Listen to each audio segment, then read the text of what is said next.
നമസ്തേ. സായം സന്ധ്യയിലേക്ക് എല്ലാവർക്കും സുസ്വാഗതം. ഞാൻ ശാന്ത ഉണ്ണികൃഷ്ണൻ. മൂകം കരോതി വാചാലം പങ്കും ലംഘയതേ ഗിരിം യൽ കൃപാതമഹം വന്ദേ പരമാനന്ദമാധവം. നമുക്ക് എല്ലാവർക്കും ഒരു സംശയം, ചിലർക്കൊക്കെ എങ്കിലും, എല്ലാവർക്കും ഞാൻ പറയുന്നില്ല, ചിലർക്കൊക്കെ ഒരു സംശയമുണ്ട്. കാരണം നമ്മൾ എന്നും ക്ഷേത്രത്തിൽ പോകുന്നുണ്ട്, ഇല്ലെങ്കിൽ നാമം ജപിക്കുന്നുണ്ട്, സ്തോത്രങ്ങളൊക്കെ ജപിക്കുന്നുണ്ട്, കാര്യമൊക്കെ ശരിയാണ്. പക്ഷേ എന്ത് കാര്യമാണേലും അത് ഭഗവാനോട് പറഞ്ഞാൽ ഭഗവാൻ അത് ചെയ്തു തരുമോ? ഇല്ലേ? അഥവാ വിശ്വസിക്കുന്നവരെ തന്നെയാണ് ഞാനൊരു പാൽപ്പായസം കഴിപ്പിച്ചേക്കാം, അതങ്ങ് ചെയ്തേക്ക്. പണ്ട് ആരായിട്ട് പറഞ്ഞെന്ന് പറഞ്ഞാൽ ആർക്ക് പോയി, കാര്യം നടന്നില്ല, അപ്പോൾ ഉടനെ തന്നെ പറഞ്ഞെന്ന് പറയും ആർക്ക് പോയി, ദൈവത്തിന് പോയി എന്ന്. കാരണം ദൈവത്തിനൊരു പാൽപ്പായസം പോയില്ലേ എന്ന് പറഞ്ഞതുപോലെ പലർക്കും ഈ ഒരു സംശയമുണ്ടല്ലേ. പിന്നെ നടന്നാൽ നടക്കട്ടെ, അങ്ങനെയൊക്കെയാണ് പലരുടെയും ചിന്ത. പക്ഷേ ഭഗവാനെ പൂർണ്ണമായിട്ട് വിശ്വസിക്കുന്ന ചിലരുടെ കഥകൾ, ഒന്ന് രണ്ട് കഥകൾ ഞാൻ പറയാം. എല്ലാവർക്കും തന്നെ അറിയാവുന്നതായിരിക്കും. എന്തായാലും നമുക്കൊന്ന് ഓർമ്മ പുതുക്കുക. അതൊക്കെ ഇത് മഹാഭാരതത്തിലെ കഥ തന്നെയാണ്. അറിയാമല്ലോ, കുരുക്ഷേത്ര യുദ്ധം തുടങ്ങി. കുരുക്കളുടെ, അതായത് നമ്മളുടെ ധൃതരാഷ്ട്രയുടെ പക്ഷത്തിൻ്റെ സർവ്വ സൈന്യാധിപന് ആരാ? ഭീഷ്മ പിതാമഹനാണ്. അദ്ദേഹത്തെ പോലെ ഒരു യുദ്ധവൈദഗ്ധ്യമുള്ള ഒരാൾ ഈ കൂട്ടത്തിൽ ആരുമില്ല. കാരണം പാണ്ഡവന്മാരിൽ അർജുനൻ ബഹുകേമനാണെന്നൊക്കെ പറയുവാണെങ്കിൽ ശരി, ഈ നമ്മുടെ ഇദ്ദേഹത്തിൻ്റെ ഭീഷ്മരുടെ അടുത്ത് പോലും എത്തില്ല യുദ്ധതന്ത്രത്തിന്, യുദ്ധ വൈദഗ്ധ്യത്തിലൊന്നും അദ്ദേഹവും. അപ്പം ഇദ്ദേഹമാണ് ഈ സർവ്വസൈന്യാധിപൻ. അങ്ങനെ അദ്ദേഹം യുദ്ധം നയിക്കുകയാണ്.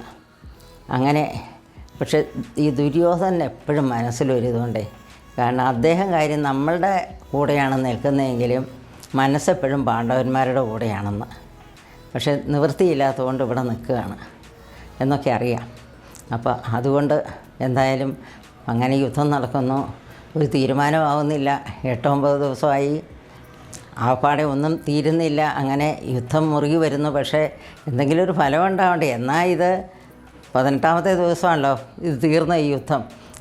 9 ദിവസം ആയപ്പോഴത്തേക്കും ദുര്യോധന ഭയങ്കര ഹാലിളകി. ഇദ്ദേഹം എന്ത് ചെയ്തെന്നറിയാമോ? രാത്രി ആയപ്പോൾ ഭീഷ്മരുടെ കുടീരത്തിൽ ചെന്നു. ടെൻറ്റിൽ അദ്ദേഹം താമസിക്കുന്ന അവിടെ ചെന്നിട്ട് അദ്ദേഹത്തെ വന്ദിച്ചു. അതെല്ലാം കഴിഞ്ഞു. സംസാരം തുടങ്ങിയപ്പോഴത്തേക്കും പറഞ്ഞു, അങ്ങ് ഞങ്ങളുടെ ചോറ തിന്നണമെങ്കിലും, അതായത് ഇവരാണല്ലോ രാജ്യം ഭരിക്കുന്നവരും ഒക്കെ, അപ്പം ഞങ്ങളുടെ കൂടെയാണ് നിൽക്കുന്നതെങ്കിലും അങ്ങേക്ക് കൂറെപ്പോഴും പാണ്ഡവന്മാരോട് തന്നെയാണ്. നമ്മൾ പറയില്ലേ ചോറങ്ങും കൂറിങ്ങെന്ന് എന്ന് പറഞ്ഞ പോലെയാണ് അത് എന്ന് ഇദ്ദേഹം പറഞ്ഞു. അതുകൊണ്ട് അങ്ങ് മനഃപൂർവ്വം യുദ്ധം അവരെ വധിക്കാതിരിക്കുന്ന ആരെ, അല്ലെങ്കിൽ എന്നേ യുദ്ധം കഴിഞ്ഞേനെ ഈ പാണ്ഡവന്മാർ 5ഉം എന്നേ പൊടിയായിട്ട് പോയേനെ. പക്ഷേ അങ്ങടെ ആ ഒരു അവരോടുള്ള ആ ചായ്വ് കൊണ്ടാണ് അങ്ങ് ഇതൊക്കെ ചെയ്യുന്നത്. ഇത് ശരിയാണോ എന്നൊക്കെ ചോദിച്ചിട്ട് ശരിക്കും ഭത്സിച്ചു എന്ന് വേണമെങ്കിൽ പറയാം. അപ്പോഴത്തേക്കും ഇദ്ദേഹത്തിന് വല്ലാതെ മനസ്സ് നൊന്തു. കാര്യം ശരിയാണ്, അവരോട് സ്നേഹമുണ്ട്. കാരണം അവർ ധർമ്മത്തിൻ്റെ മാർഗത്തിൽ നിൽക്കുന്നത് കൊണ്ട് എപ്പോഴും ആ ഒരു പരിഗണനയുണ്ട് മനസ്സിൽ. പക്ഷേ അദ്ദേഹം പുറത്ത് ഒരിക്കലും കാണിച്ചിട്ടില്ലല്ലോ, ഒന്നും കാണിച്ചിട്ടില്ല. പക്ഷേ ഇങ്ങനെയൊക്കെ പറഞ്ഞപ്പോൾ ഉടനെ തന്നെ ഇദ്ദേഹം ദുര്യോധനൻ്റെ മുൻപിൽ ഒരു ശപഥം ചെയ്തു. എന്താണെന്നറിയോ? നാളെയെന്ന് പറഞ്ഞൊരു ദിവസം ഉണ്ടെങ്കിൽ ഞാൻ പാണ്ഡവനെ വധിച്ചിരിക്കും എന്ന് പറഞ്ഞ് ശപഥം ചെയ്തു. അങ്ങനെ ദുര്യോധനൻ ഒരുമാതിരി സമാധാനമായിട്ട് അവിടുന്ന് പോവുകയും ചെയ്തു. ഈ നിമിഷം കഴിഞ്ഞപ്പോഴത്തേക്ക് എല്ലാവരും അറിഞ്ഞു, അവിടെ യുദ്ധത്തിന് ഉള്ള എല്ലാവരും ഇതങ്ങ് പെട്ടെന്ന് പറഞ്ഞില്ലേ, നാളെ അർജുനവധമാണ്, അർജുനനെ കൊല്ലും എന്നുള്ള ആ ഒരു ഇതൊന്നും എല്ലാവരും അറിഞ്ഞു. ഇത് ശ്രീകൃഷ്ണൻ അറിഞ്ഞു. ശ്രീകൃഷ്ണൻ ഉറക്കമില്ല രാത്രിയായിട്ട്. അപ്പം അർജുനൻ പാവം ഇതറിഞ്ഞിട്ട് എന്തോരം വിഷമിച്ച് കാണും എന്ന് വിചാരിച്ച് എന്തായാലും ശരി ശ്രീകൃഷ്ണൻ അർജുനനെ കാണാൻ ചെന്നു. അവിടെ ചെന്നപ്പോഴേ അർജുനൻ കിടന്ന് നല്ല ഉറക്കമാണ്. ഉടനെ വിളിച്ചു, അർജുന ഇതെന്താ നീ ഇങ്ങനെ കിടന്ന് ഉറങ്ങണേ? ഭീഷ്മരുടെ ശബ്ദമൊക്കെ അറിഞ്ഞില്ലേ? ഭീഷ്മർ പറഞ്ഞത് അറിഞ്ഞില്ലേ എന്ന് ചോദിച്ചു. അതിന് ഞാനെന്തിനാ ഉണർന്നിരിക്കണേ? എന്നാലും നിനക്കൊരു വിഷമമില്ലേ നിന്നെ പറ്റി ഇങ്ങനെ വന്നത്? എൻ്റെ കൃഷ്ണ, ഞാൻ എന്തിനാ വിഷമിക്കണേ? കാരണം എന്നെ ഓർത്ത് വിഷമിക്കാനും ഉണർന്നിരിക്കാൻ കൃഷ്ണനില്ലേ? കൃഷ്ണനങ്ങ് അത്ര വിശ്വാസമാണ്. കൃഷ്ണനുള്ളപ്പോൾ എനിക്കൊരു ഒന്നും വരില്ല എന്നുള്ള, പിന്നെ ഞാനെന്തിനാ വിഷമിക്കണേ എന്ന് ചോദിച്ചു. അപ്പോഴൊന്ന് ഓർത്ത് നോക്കി, ആ അർജുനൻ്റെ കൃഷ്ണനിലുള്ള ആ വിശ്വാസം കൃഷ്ണൻ എങ്ങനെ വന്നാലും. എന്നിട്ട് പറഞ്ഞു, അങ്ങയുടെ ഇച്ഛ പോലെ നടക്കട്ടെ, ഞാൻ ജീവിക്കണം എന്നാണെങ്കിൽ ജീവിക്കും, ഇല്ലെങ്കിൽ ഞാൻ ഭീഷ്മരുടെ അമ്പും വില്ലുമൊക്കെ ആയിട്ട് ഞാൻ ഇല്ലാതെയാവും. ഇതെന്തായാലും അങ്ങയുടെ ഇഷ്ടം പോലെ നടക്കട്ടെ, അതേ എനിക്കുള്ളൂ എന്ന് പറഞ്ഞു. അപ്പം അർജുനൻ്റെ മനസ്സ് മനസ്സിലായല്ലോ. അങ്ങനെ പരിപൂർണമായിട്ട് അങ്ങ് വിശ്വസിച്ച് അങ്ങനെ ഉള്ള ഒരാൾ. അതേപോലെ തന്നെ വേറൊരാൾ ആരാന്നറിയുമോ? നമ്മുടെ കൃഷ്ണ എന്ന് പറഞ്ഞാൽ പാഞ്ചാലി നമുക്കെല്ലാവർക്കും അറിയാം. ആ കൗരവ സദസ്സിൽ വെച്ച് അപമാനിക്കപ്പെട്ട സമയത്ത് ഇല്ലേ, 5 മഹാരഥന്മാരായിട്ടുള്ള ഭർത്താക്കന്മാർ നോക്കി നിൽക്കെ, അതേപോലെ തന്നെ ഈ കൗരവ സദസ്സിലെ എല്ലാവരും, ഭീഷ്മ പിതാമഹൻ, ദ്രോണർ, കൃപർ എന്നു വേണ്ട എല്ലാവരും, കർണൻ, ഇങ്ങനെ എല്ലാ മഹാരഥന്മാരുമുണ്ട്.